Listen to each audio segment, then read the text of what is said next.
सुनत ही हो ननदो। अरे कहदा भौजी भैया के दे देताई गवनवा भौजी दे देताई गवनवा। अरे नहीं चाही झपिया दौरी ना चाही गहनवा।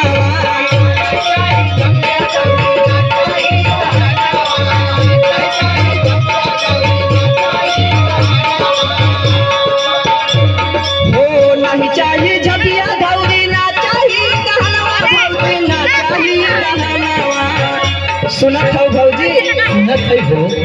ससुरे भेजौ तू भौजी कइके तू बहानावा।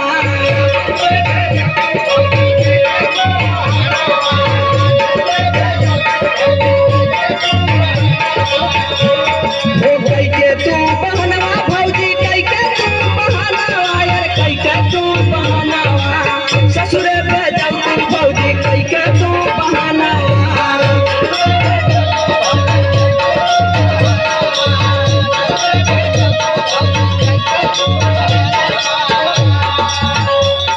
अरे ससुरे भेजौ तू भौजी कइके तू बहानावा भौजी कइके तू बहानावा। सुनत हौ ए भौजी अरे सुनत ही हो ननदो। अरे मन जा तू भौजी हमरो ये तनाई कहानावा।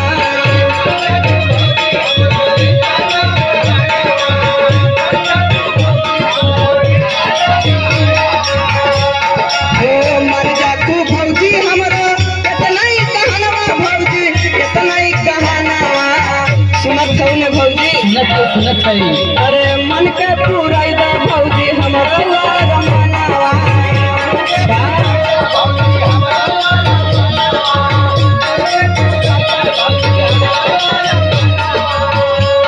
हो मन के पूरा दा भौजी हमरो रमनावा भौजी हमरो रमनावा। कितने बस कैदा भौजी काम हमरो। चला ठीक बात सुनते लगा कौन बहाना करब। हो मन के पूरा दा भौजी हमरो रमनावा भौजी हमरो रमनावा। दिन रात देखिला हम पियवई के सपनावा।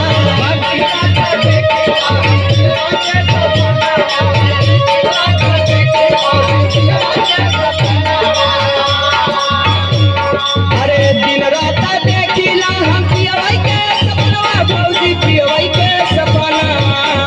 का बताइए भौजी बताओ बताओ। दिन रात खाली सुतल का सपना देखिला कि हमारे मुरवारी हैं करवट फेरत हैं ओहो हो। कि